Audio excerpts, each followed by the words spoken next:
ঘরে দারিদ্র্য আসার 15টি প্রধান কারণ। চলুন এই ভিডিওর মাধ্যমে জেনে নেওয়া যাক।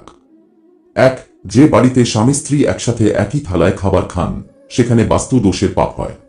এমন বাড়িতে মা লক্ষ্মী বাস করেন না এবং দারিদ্র্য বিরাজ করে। সেই বাড়িতে কেউ সুখে থাকতে পারে না এবং সব সময় ঝগড়াঝাটি হয়। 2.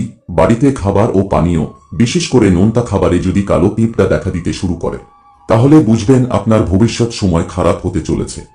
এই কথাটি আজ থেকে নয়, বহুদিন ধরে চলে আসছে, তাই এ বিষয়ে সতর্ক থাকুন। 3. দাঁড়িয়ে থাকা অবস্থায় বাথরুম করা বাস্তু দোষ হিসাবে বিবেচিত হয়। কারণ আমরা যখন দাঁড়িয়ে বাথরুম করি, তখন বাথরুমের ছিটা আমাদের পায়ে পড়ে এবং এটাকে বাস্তু দোষ বলে মনে করা হয় এবং এর কারণে ঘরে দারিদ্র্য প্রবেশ করে। আপনি যদি এটি এড়াতে চান তবে বসে থাকা অবস্থায় বাথরুম করুন, অন্যথায় বাথরুমের ছিটা আপনার পায়ে পড়তে দেবেন না। 4. এমন একটি ঘর যেখানে মহিলা সবসময় রাগান্বিত থাকে এবং কখনই খুশি থাকে না, সেখানে দেবী লক্ষ্মীর কৃপা নেই।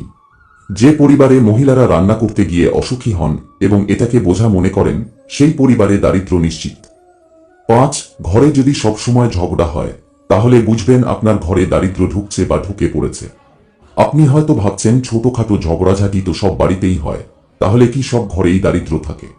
এখানে একটি নির্দিষ্ট সময়ের কথা বলা হয়েছে, যেমন সকাল সন্ধ্যায়, খাওয়ার সময় এবং বাড়িতে কোনো শুভ কাজ চললে যদি ঝগড়া হয়, তাহলে তা ঘরে দারিদ্র্য নিয়ে আসে। 6. ভাঙা পাত্রে খাবার রান্না করা বা খাওয়ার ফলেও ঘরে দারিদ্র্য ও অভাব আসে। ভাঙা পাত্রে খাবার খেলে বাস্তু দোষ হয়। এছাড়াও যারা 40 দিনের বেশি চুল রাখেন, তাদের উপর দেবী লক্ষ্মী ক্রুদ্ধ হন। অতএব 40 দিনের আগে আপনার চুল কাটা উচিত। 7. আপনি যদি আপনার ঘরে দরজার দিকে পা রেখে ঘুমান, তবে বাস্তুশাস্ত্র অনুসারে এটি মোটেও ঠিক নয়। এতে করে মা লক্ষ্মী আপনার ঘরে আসেন না বা এলেও দরজার সামনে পা দেখে সেখান থেকে ফিরে যান। 8. আপনার বাড়িতে থাকা ভাঙা ঝাড়ু দারিদ্র্যের কারণ হতে পারে। তবে ঝাড়ু ভেঙে গেলে বা ছোট হয়ে গেলে যে দারিদ্র্য আসবে এমনটা নয়।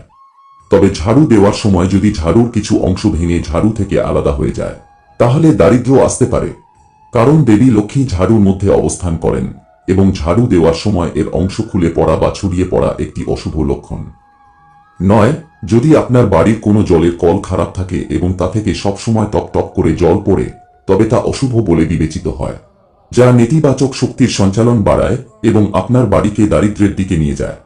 তাই যদি আপনার বাড়ির কোনো কল খারাপ থাকে এবং জল পড়ার শব্দ হয়, তবে আপনার এটি মেরামত করা উচিত। 10. মাকড়সার জালের কারণে ঘরে দারিদ্র্য প্রবেশ করে।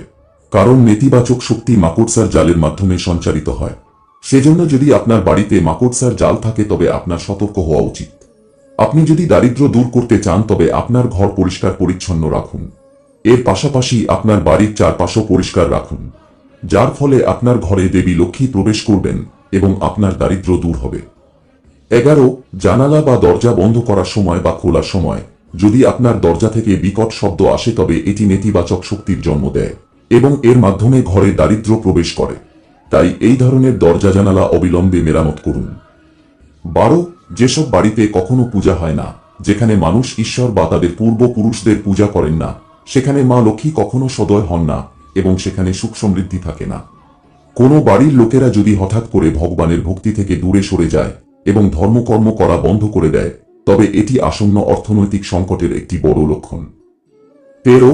বাস্তুশাস্ত্র অনুসারে সূর্যাস্তের পরে দুধ, দই, পেঁয়াজ, লবণের মতো জিনিস কখনো কাউকে দেওয়া উচিত নয় এবং সন্ধ্যার সময় কাউকে টাকা দেওয়াও উচিত নয়। এর ফলে দেবী লক্ষ্মী ক্রুদ্ধ হন এবং ঘরে দারিদ্র্য আসে। 14. বিছানায় ভুল করেও খাবার খাওয়া উচিত নয়। এর কারণে দেবী লক্ষ্মী খুব ক্রুদ্ধ হন এবং বাড়ির সুখ শান্তি চলে যায়। এছাড়া বাস্তুশাস্ত্র অনুসারে কেউ যদি রাতে এঁটো পাত্র রেখে ঘুমায়, তাহলে মা অন্নপূর্ণা ক্রুদ্ধ হন। 15. যে বাড়িতে বড়দের অপমান করা হয়, তাদের যত্ন না নেওয়া হয়, তবে সেখানে দারিদ্র্য আসতে সময় লাগে না। যদি বাড়ির বড়দের বারবার অপমান করা হয়, তাহলে ধরে নিন যে দারিদ্র্য ঘরে ঠোকাঠুকি করছে। এছাড়া যে বাড়িতে নারীদের সম্মান করা হয় না, সেই বাড়িতে শুক্র ও চন্দ্রের অশুভ কারণে দারিদ্র্য বিরাজ করে। বাস্তুশাস্ত্র অনুসারে ঘরের প্রবেশ পথে কখনোই ডাস্টবিন রাখা উচিত নয়। এতে ঘরে বাস্তু দোষ হতে পারে, মা লক্ষ্মীও ক্ষুব্ধ হন। এই একটি ভুল ঘরে দারিদ্র্য ডেকে আনতে পারে। বাড়ির প্রধান দরজা সবসময় পরিষ্কার রাখতে হবে। এখানে প্রতিদিন সন্ধে ঘিয়ের প্রদীপ জ্বালাতে হবে, তাতে মা লক্ষ্মী প্রসন্ন হন। ডাস্টবিন সবসময় দক্ষিণ পশ্চিম বা উত্তর পশ্চিম দিকে রাখতে হবে। বাস্তুশাস্ত্র অনুসারে যদি কোনো ব্যক্তি বাড়িতে বহুদিন ধরে ছেঁড়া জুতা ও চপ্পল রাখেন তাহলে গ্রহের দোষ ত্রুটিগুলি প্রভাবিত হতে পারে। তাই অব্যবহৃত জুতা ও চপ্পল যত তাড়াতাড়ি সম্ভব ঘর থেকে সরিয়ে ফেলুন। রান্নাঘর, উঠান বা বাথরুমে কখনই জল জমতে দেওয়া উচিত না, কারণ জল জমা খুব খারাপ বলে মনে করা হয়। এটি আর্থিক ক্ষতির কারণ হয়। পরিবারের কেউ উন্নতি করতে পারেন না, তাই আজই এই বদ অভ্যাস ত্যাগ করুন।